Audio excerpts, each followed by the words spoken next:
Hello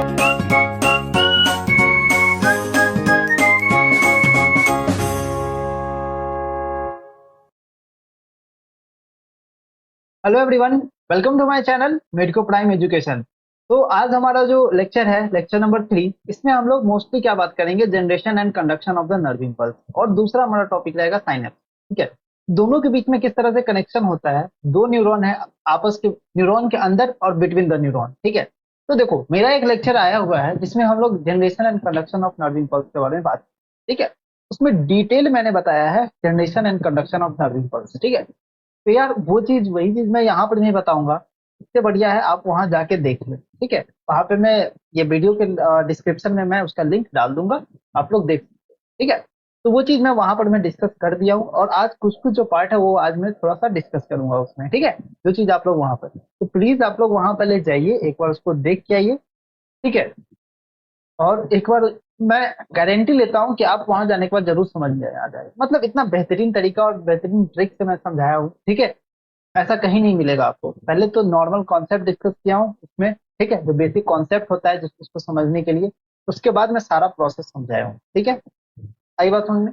तो अभी हम लोग एक चीज देख लेते हैं। ठीक है, क्या है वो, ये ये देखो, ये जो है generation and conduction of nerve impulse का पूरा जो डायग्राम, ये आप लोग क्या करना, जब आप लोग का वो लेक्चर हो जाएगा तो आप लोग क्या करना, इसको बना लेना। ठीक है, आप लोग क्या करना, इसको बना लेना और अपने कॉपी में। ठीक है, तो देखो जो पहला प्रोसेस है उसको बोलते हैं पोलराइजेशन। ठीक है, उसमें क्या होता है, पैसिव डिफ्यूजन सब में होता है। ठीक है, पैसिव डिफ्यूजन सब में होता है, ये चीज याद रखो। ठीक है, पहला बताया होंगे कि उसमें सोडियम और पोटेशियम पंप खुलता है। ठीक है, लेकिन उसमें वोल्टेज गेटेड चैनल और पोटेशियम वोल्टेज गेटेड चैनल बंद होता है। ठीक है, वहां पर में resting membrane potential -70 milli volt होता है। और अंदर में चार्ज क्या होता है, यहाँ पर में अंदर में चार्ज क्या होता है, नेगेटिव चार्ज होता है, बाहर में क्या होता है, पॉजिटिव। तो ये स्टेज को क्या बोलते हैं, पोलराइजेशन। ठीक है, अब जब पोलराइजेशन हो गया तो अब क्या आएगा, डीपोलराइजेशन। और यहाँ पर में क्या हो जाएगा, अंदर में पॉजिटिव, बाहर में क्या हो जाएगा, नेगेटिव। यहाँ पर में डीपोलराइजेशन किसके कारण, influx of sodium. Influx of sodium हुआ है, इन्फ्लक्स ऑफ सोडियम होने के कारण यहाँ पर में sodium voltage gated channel open हो जाता है, लेकिन potassium voltage gated channel open नहीं होता।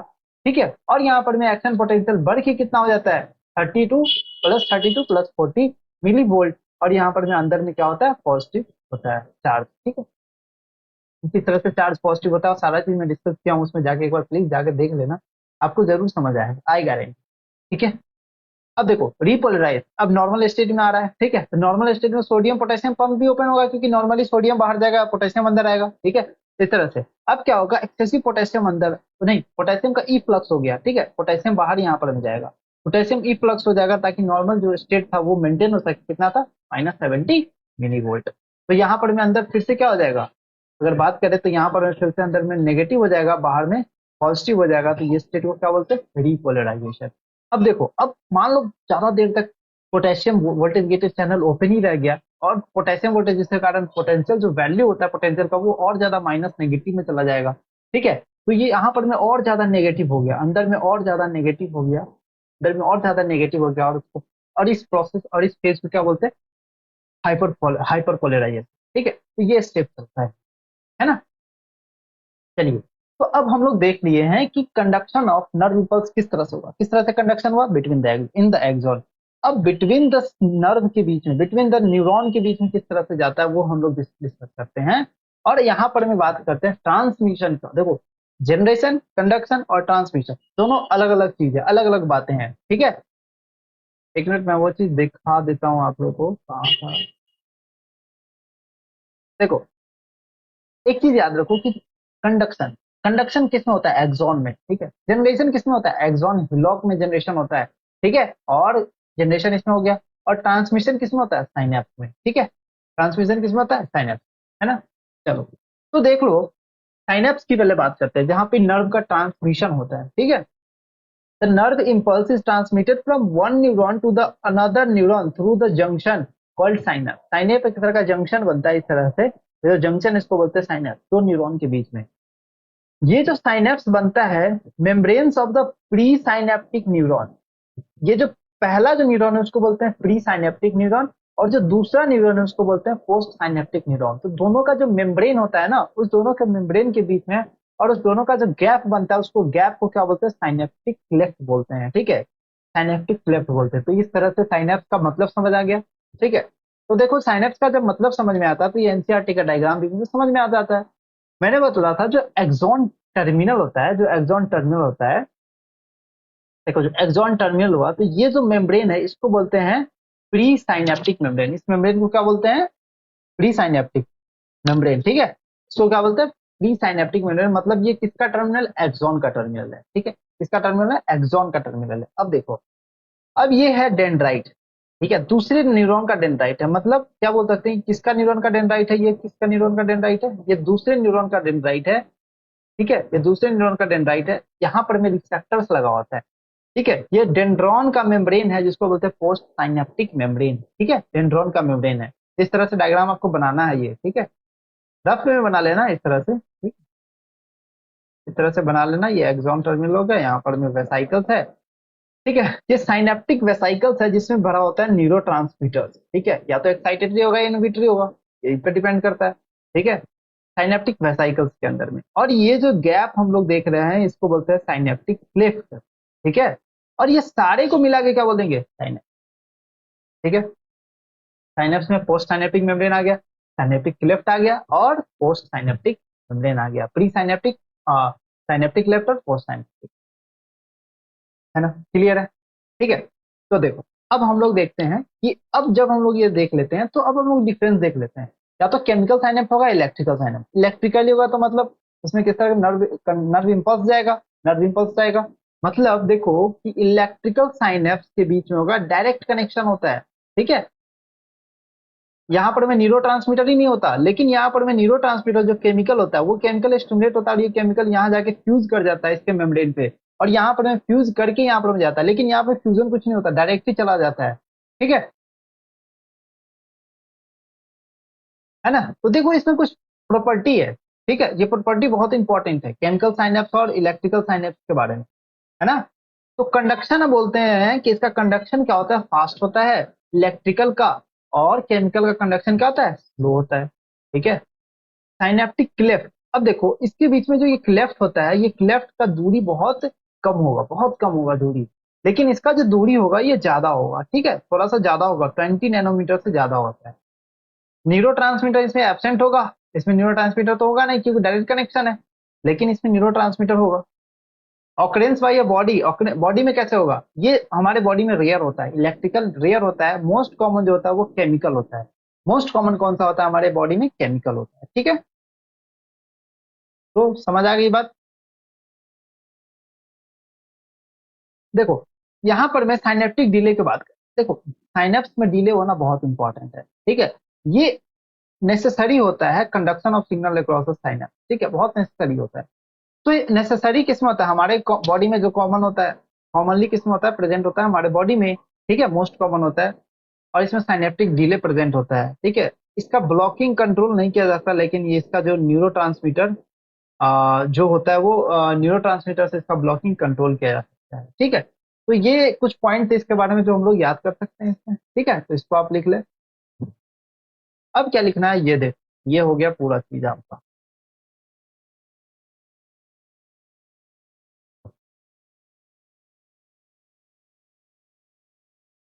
दिख रहा है, चलो क्लियर है विजुअल, चलिए। तो देखो ये जो साइनेप्स है,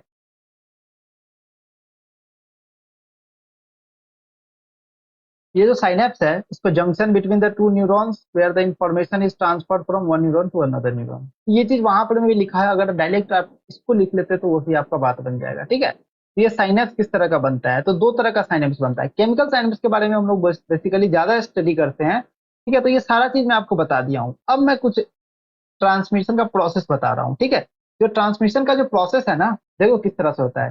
सबसे पहले न्यूरो रिलीज हो रहा है। ठीक है, प्री साइनेप्टिक से। अब वो न्यूरो रिलीज होगा तो साइनेप्टिक क्लेफ्ट में जाएगा।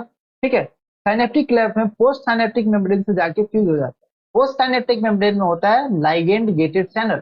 ठीक है, लाइगेंड गेटेड चैनल। अब लाइगेंड गेटेड चैनल क्या होता है, लाइगेंड गेटेड चैनल जो होता है, कि आप लोग को बताया था generation and conduction of nerve impulse में। ठीक है, तो यहाँ पर मैं देखो कि लाइगेंड गेटेड चैनल जो होता है वो पोस्ट साइनेप्टिक मेम्ब्रेन में प्रेजेंट होता है।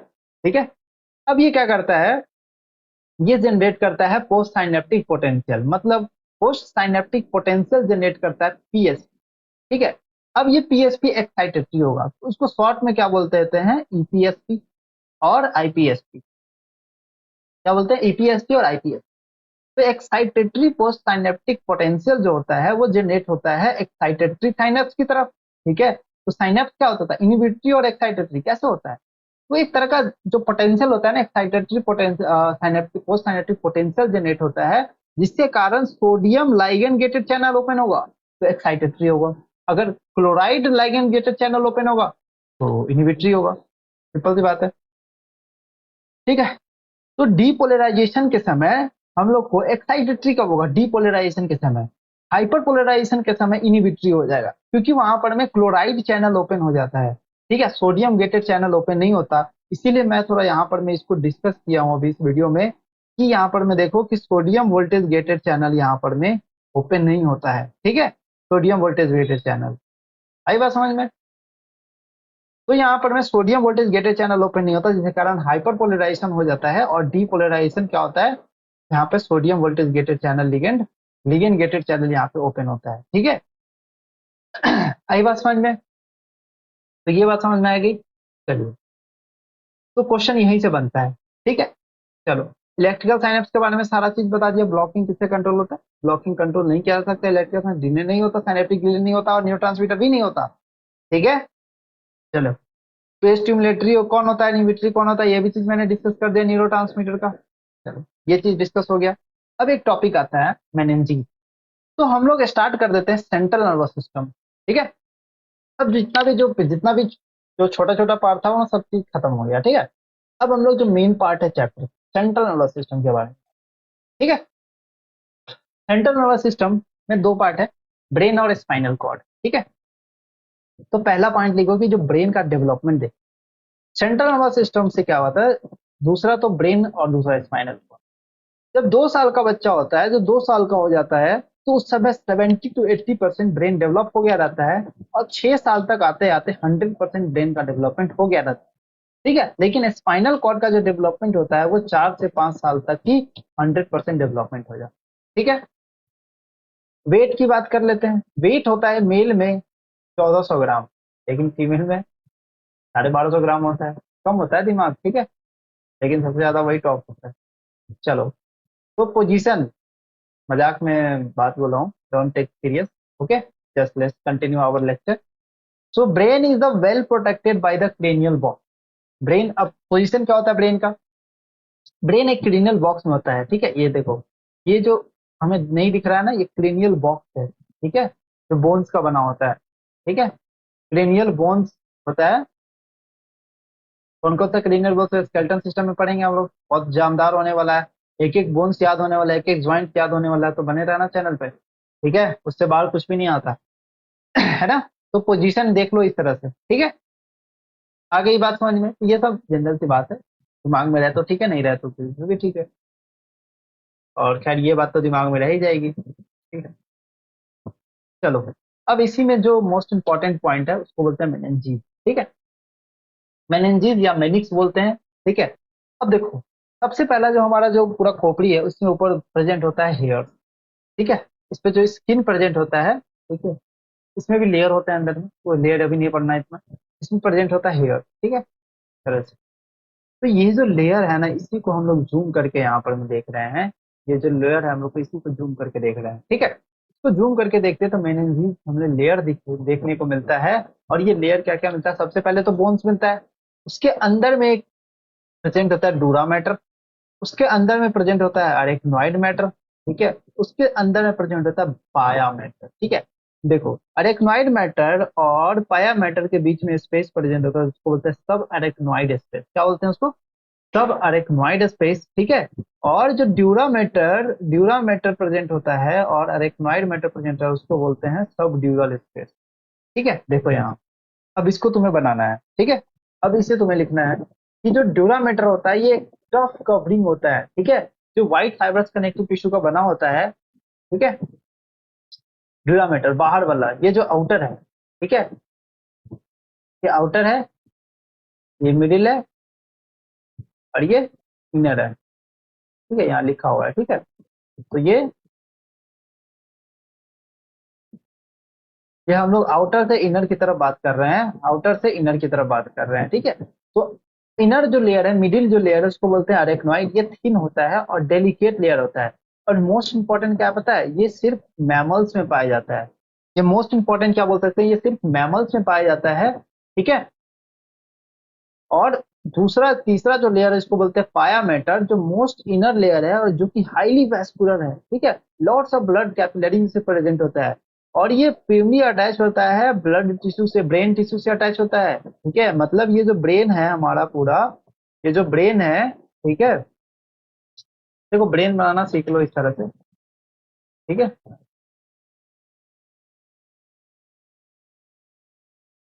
ठीक है, इस तरह से ब्रेन बनाना सीख लो, थोड़ा काम आएगा, है ना। तो ये हो गया फ्रंटल लोब, ये हो गया टेम्पोरल लोब, ये हो गया ऑसिपिटल लोब, ये हो गया पैराइटल लोब। ठीक है, साइड वाला, साइड वाला। तो ये सब लोग हो गए, ये आगे लेक्चर में मैं बताऊंगा। तो इस तरह से बनाना अभी के लिए सीख लो थोड़ा सा। ठीक है, तो देखो अब समझते हैं कि जो अब दोनों का बीच के स्पेस को क्या बोलते हैं, सब ड्यूरल स्पेस। ठीक है, ड्यूरामेटर और पैरामीटर। ठीक है, इस तरह से याद रखो, डी ए पी, इसके बीच के स्पेस को बोलते हैं सब अरेक्नोइड स्पेस, सब ड्यूरल स्पेस, और इसके स्पेस को बोलते हैं सब अरेक्नोइड स्पेस। लेकिन जो इंपॉर्टेंट बात क्या है पता है, सब ड्यूरल स्पेस है वो फिल्ड विद सेरस फ्लूइड, लेकिन सब अरेक्नोइड स्पेस होता है वो फील्ड होता है सेरिब्रो स्पाइनल फ्लूइड। ठीक है, सीएसएफ से फील्ड होता है। ठीक है, तो वहीं पर में हम सीएसएफ का डेफिनेशन देख लेते हैं। ठीक है, सीएसएफ क्या होता है, शॉक एब्जॉर्बिंग मीडियम होता है जो कि वेंट्रिकल्स ऑफ द ब्रेन में प्रेजेंट होता है। वेंट्रिकल्स और ब्रेन को बात करते हैं तो मतलब स्पाइनल कॉर्ड में प्रेजेंट हो सकता है, और सब अरेक्नोइड स्पेस में ब्रेन में प्रेजेंट होता है। ठीक है, कहाँ कहाँ, सब अरेक्नोइड। और किसके द्वारा फॉर्मेशन होता है, कोरकोइड प्लेक्सस के द्वारा फॉर्मेशन होता है in the ventricles of the brain. ये डिटेल आपको ज्यादा स्ट्रक्चर जानने की जरूरत नहीं है, वो सब हायर क्लास में पढ़ते हैं। बट ये चीज 3 पॉइंट याद रखो सीएसएफ के बारे में। ठीक है, चलिए, तो ये है हमारा आज का। आज थोड़ा सा छोटा लेक्चर था। ठीक है, आज भी छोटा लेक्चर है, तो आप लोग समझिएगा, क्योंकि अगला जो लेक्चर आने वाला है वो दामदार भयंकर जानदार आने वाला है। ठीक है, उससे बाहर इमेजिनेशन करके आपको याद ही नहीं हो सकता ब्रेन के बारे में, पूरा human parts of the brain पूरा खोल के, पूरा ब्रेन खोल के देख लेंगे कि अंदर में क्या क्या है। ठीक है, तो वो चीज डिटेल लेक्चर आने वाला है, अगला लेक्चर। ठीक है, चलिए, तो ये था हमारा लेक्चर नंबर 3, जिसमें हम लोग जनरेशन एंड कंडक्शन, जाके प्लीज देख लेना। बहुत ज्यादा अच्छा कॉन्सेप्ट मैं वहाँ पे डिस्कस किया हूँ। ठीक है, बाकी यहाँ करने से वही बात है कि दोनों सेम ही चीज बताता। ठीक है, टाइम वेस्ट था, तो आप लोग का टाइम वेस्ट न हो इस कारण मैं वहीं पर मैं उसको रिफर कर दिया हूँ। ठीक है, चलिए, तो साइनेप्स के बारे में वहां नहीं बताया था, यहाँ पर मैं साइनेप्स के बारे में डिटेल बता दिया है। ठीक है, चलिए मिलते हैं किसी और वीडियो में। ठीक है, अगले वीडियो में। तब तक के लिए कमेंट करें और चैनल को सब्सक्राइब करते, जितने ज्यादा अपना दोस्तों को शेयर करें। ठीक है, सबको हेल्प होनी चाहिए। चलिए मिलते हैं हम लोग नेक्स्ट वीडियो में। Thank you so much, have a nice day.